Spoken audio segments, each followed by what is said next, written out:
Well, hello guys. Welcome back to another episode of Everyday EDC. You know what's better than a double rainbow? Do you? Two suns. Bam! This is the Twosun 129.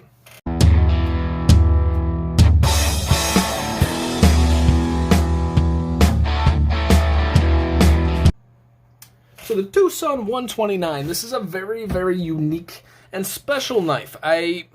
The reason I call it special is a couple things.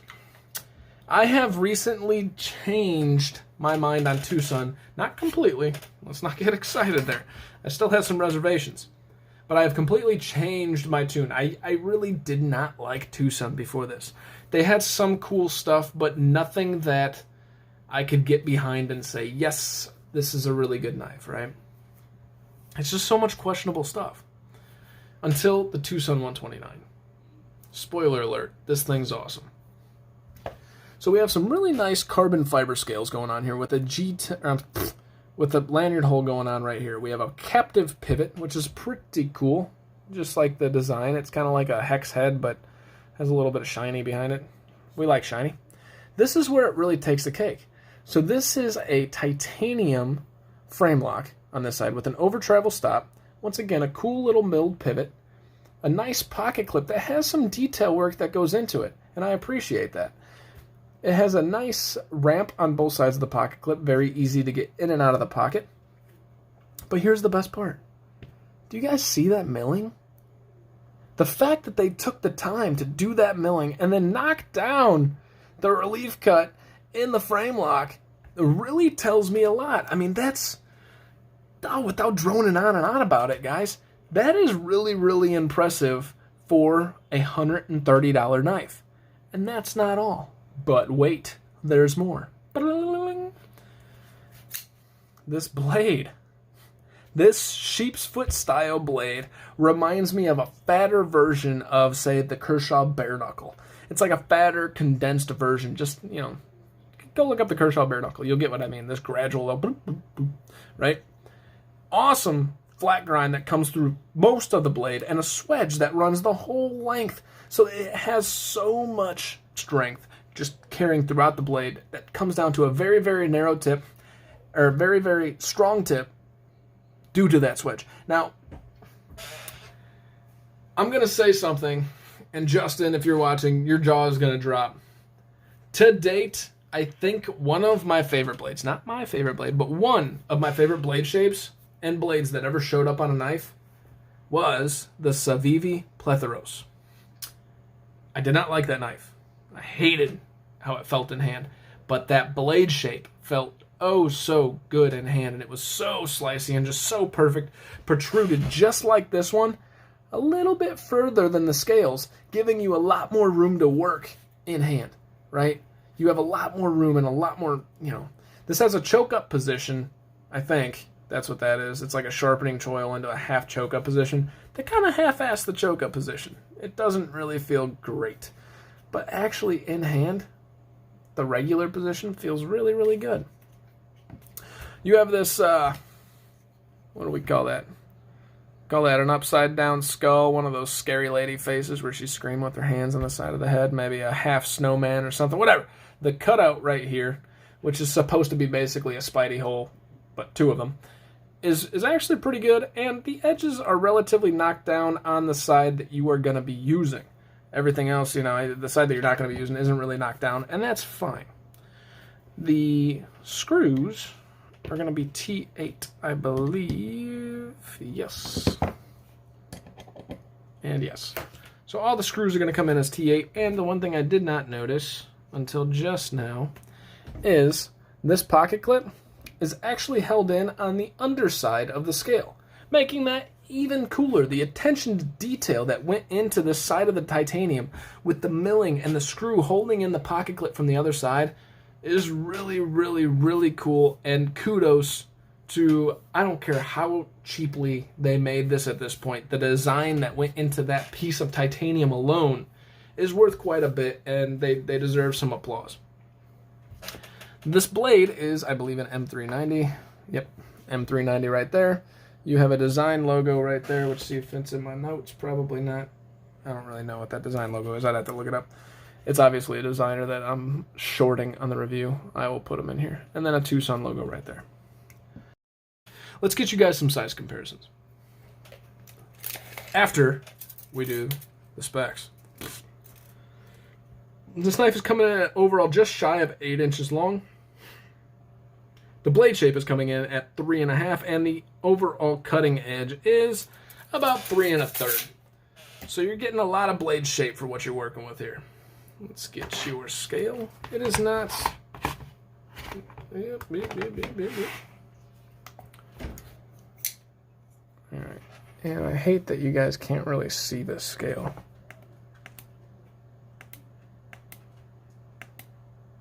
Grams, ounces. I don't think I can change the way that scale shows. Sorry, guys. This is coming in at a 4.09 ounces. No, you guys can't really see. 4.09 ounces. So it's not a small guy. By no means, but it's not trying to be a small guy. It's trying to be a little bit classy, which I always find ironic in a knife. But the function is definitely there. Let's get you guys some blade stock, some behind the edge thickness, some scale thickness, all that happy-go-lucky stuff. Overall blade stock appears to be... Let's see here. Overall blade stock's coming in at 160 thousandths. So this is where it's going to get impressive, right? You can't tell because this swedge really carries down for the full blade. And that 160 thousandths, guys, you're going to say, well, what the hell? That's huge. It's heavy. It's going to add so much more strength to this blade because it carries that all the way down. It's just great. Let's check the behind the edge thickness.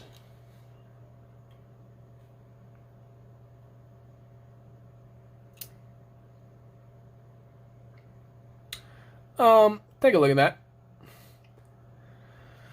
If there is another blade on the market that starts off at 160 thousandths behind the edge, blade stock, and then ends up in between 15 and 20 thousandths behind the edge for that slicing factor, I have yet to see it. That is impressive. It is a very aggressive flat grind, and kudos because, like I said before, this thing is a slicing machine and my favorite blade shape. They did it. They did the blade shape and the titanium oh so well on this guy. I'm not trying to gush over a frickin' Twosun because I feel, kind of like, but man, they really did this right. So the overall thickness of the scales due to being contoured, once again, another check in the box for me, coming in at, I was talking and I forgot what it was, about 550 thousandths, or just a little over half of an inch. Not bad. A little bit thicker than most, but right around where you want your contoured scale sizes to be. And the overall height in your pocket coming in at 140 thousandths. To put that into perspective, your PM2 is coming in at 160. Your PM3 is coming in at 166 thousandths. Or, 1.66 thousand. No, 160 thousandths. There we go. Yeah. And your Manix 2 is coming in at 1.74. I said it all backwards. It's all wrong. Let's get you guys some size comparisons. Speaking of the Spyderco family, here is your Spyderco Para 3 and your Spyderco Shaman. As you can see, it's actually very, and maybe this is why I like it, and Lord forgive me for saying this, but maybe this is why I like this a little bit. The blade shape and just the geometric lines of this are very, very similar to a Shaman. Is it the Shaman? No, I am not telling you this is the Shaman. But I'm telling you, the blade is great. It's just got this round curve going on here, and even the symmetry of the lines. Like, see what I mean? It kind of really represents like a Twosun knockoff of the Shaman without going to that point. Maybe that's why I like this thing so much. And maybe that's why this thing was probably a lot of guys' favorites. I was watching, I think it was Stasa, and he was doing his like list of favorite Twosuns, or maybe it was LTK, I don't remember. But this was his number one for forever, and then it fell off the chart a little bit for a couple others. But, I mean, this thing's just awesome. So as you can see here, it's coming in a little bit larger than the Rat Model 2, quite a bit larger, and just slightly smaller than the Rat Model 1. Here is your Civivi Brigand. and your Civivi Doris. So as you can see, it's a little bit longer than both the Civivi Brigand and a lot longer than the Civivi Doris. Both in profile and length. And then last but not least, we have your Feldspar in Micarta. And your mini Feldspar in Jade G10, where I screwed up the dyeing, but it turned out okay. It's about as long as the Feldspar. It doesn't look it, but looking at it from my perspective, the Feldspar might be maybe 1/16 of an inch larger. So let's do a quick recap, because I do believe this thing deserves to be recapped, and I kind of missed some points in the beginning. So let's start from the beginning. We got some carbon fiber scales on the show side. There's a cutout, so you can do your reverse finger flick, your thumb flick, or, I didn't mention this, a thumb flipper. Or a front flipper, rather. There's a reason I didn't mention it. We'll get into it. You got your lanyard hole right here. This is where it steals the show. This titanium milling right here, all through. Knockdown edges on the relief cut for the frame lock. And then a pocket clip that is really nicely milled. It still has some of those same lines that this has in it, even though the lines aren't going in the same direction. And it's screwed in from the bottom. It's just an absolutely gorgeous representation of how you can do titanium, and they did it so perfectly here. So the action on this guy is very, very good, and the frame lock itself, I think this is another reason why I love it. This frame lock, when you're fidgeting with it, is very, very soft. It's easy on your hand, and why? Because they knocked it down on this side too. Take a look there. That's knocked down, so you're just pressing on a nice flat piece. Didn't really mention either, there's a titanium backspacer. I don't really give a damn about backspacers, but inside there's not much milling. There's a couple cutouts that are hard to see going down in this titanium. 2 little pieces of triangle, not a huge deal. Over travel stop going on here, and let's see where we got here.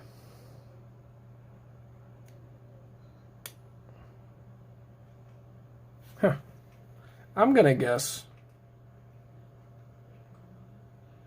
it has an internal stop. So it's not riding on a stop. Well, it's riding on a stop pin. There is no stop pin back here, which means it has an internal stop built into the blade. So if I were to take out this blade, there's going to be a cutout where a pin goes in line right here. It just goes back and forth. It's similar to an external stop, except for the external stop uses the frames as a stop, whereas the internal stop is going to use it as... You get it? Okay. As I said, the action is great. Now that we've done the recap, let me grade this, and then I'm going to go over some likes, dislikes. I am not going to gush over it the whole time. There's a couple flaws here. So starting out, ergonomics, in the regular position where you're not choked up, are really, really good. There's no hot spots whatsoever, and you can do a lot with this position. The choked up position kind of feels half-assed. It's not really a cutout, and I don't even know if this is supposed to be a choked up position because they did nothing else to the frame. But due to the way they did this this sharpening choil, they cut it out and just let it go all the way down, and there's nothing else right here. So you want to put your finger there as a finger choil. Maybe it is, but it's just not the most comfortable. Like it's kind of fat, you know, it's hard on your fingers. But in the non-choked up position, the ergonomics are great, and therefore I am going to rate the ergonomics at about we're going to give the ergos an 8.5. I just lowered my score that I had written down on my notes due to that choke-up position. That may not be a choke-up position, but you're only going to get an 8.5 for that. Action, this thing's going to get probably another 8.5. Once again, changing my notes, playing with it. It's very, very fidgety. The front flipper is fine, but you really have to reach in and dig in, and it kind of hurts. The way this set up, it's not really set up for a front flipper, even though it's a front flipper. It just feels kind of like I mean, you could have just got rid of the front flipper for me. I mean, the action all around everywhere else is fantastic, so we're going to give that an 8.5 as well. The fit and finish. So everybody kind of questions Twosun's quality and quality control and even heat treats, right? I really don't have a problem with their fit and finish. The one thing is this backspacer, which may supposed to look like this, you can kind of see like a glaring gap. I would have liked them to show that more seamless and make it look like one piece. I know it's carbon fiber on one side and the other, but that's my only real complaint there when it comes to the fit and finish. So I'm going to also give that an 8.5 for the fit and finish. It's just, it's a really, really good piece, and actually it should score higher because this titanium is so done right. So right. That's where I'm gushing over that thing. Aesthetics, right back to the titanium, right back to the carbon fiber, right back to just the overall profile and look. This thing's going to get another 8.5 because I love the way this thing looks. Not only is it functional, not only is this blade shape probably one of my most favorite blade shapes that have existed, in my hands at least, it's just, it's a very cool, classy looking knife, and I feel so bad for saying that. I just, there's something about Twosun in my mind that just doesn't register. I'm kind of like a Twosun hater. It's whatever, but I don't. I love this freaking knife. Then the value. So this thing's coming in at about 130 bucks. So for M390 carbon fiber, awesome milling on the titanium, and an awesome pocket clip that is recessed. Not only is it recessed, there's a little cutout right there, but it has a screw on the inside that holds it in. So realistically, if you were to spend 130 bucks anywhere else but Twosun, you're not getting this stuff. You're not getting that carbon fiber. You're not getting that awesome milled titanium. You're not getting the titanium pocket clip. You're not getting the titanium backspacer. You're not getting the M390. And you're not getting the ball bearing action that this thing's riding on. So, yeah, it's a really great value for the materials at face value. You guys catch that, right? There's something coming. So the value's coming in. I'm going to give it a 9. Face value 9, though. Okay. Likes. I love the looks. You guys know I love this blade shape. I've been gushing over the blade shape the whole time. Honestly, the blade shape is really what sold me, and that's what got me to look at the titanium and go, wow.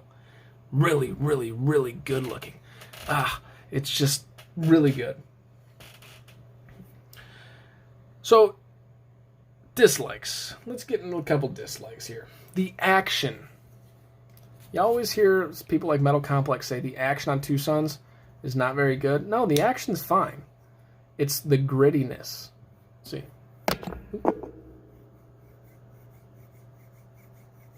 Can you guys hear that? I don't know if you can. I'm not trying to be weird with the knife. It sounds gritty. And it makes me wonder if I were to open it up and maybe take some really fine sandpaper and try to like really polish that up, if it wouldn't be so gritty. I don't know, but you can hear every movement of the ball bearings. That's what I talked about the Koenig Arius when Jason lent that in and I opened it up. That's what I mean. There's a night and day difference. You don't hear nothing. You don't feel nothing. This one you both feel and hear, but it still moves freely, if that makes sense. So it's almost like they bought bearings like that didn't pass the quality test or something and used that as their cheaper, you get what I'm saying? Like it still moves. It moves just fine, functionally, but you can hear it, and it's annoying. So that gets me a little bit. The choke-up position I'm not a huge fan of, and the front flipper also I am not a huge fan of either. That front flipper just, it's very hard to do. It's not, as you can see, it's not, I'm exaggerating, right? But it's not as comfortable, and the opening hole is way better. So, great value, great everything. Can I recommend this knife? 100%, as long as you're comfortable getting a Twosun. Is this a forever knife? No, this is Jake's knife. Will I pursue to buy this knife? No, I'm happy that I got to feel it, and I'm happy that I have a favorite Twosun and can like Twosun now. But I don't know that I'm ever going to pursue the brand of Twosun. I think their heat treat and stuff is too much in question, but I will never say never. Never say never. My name is Tyler. This is a review of the Twosun 129. You guys stay sharp, stay safe, and thank you guys sincerely, entirely, so much for watching. Have a great day, guys.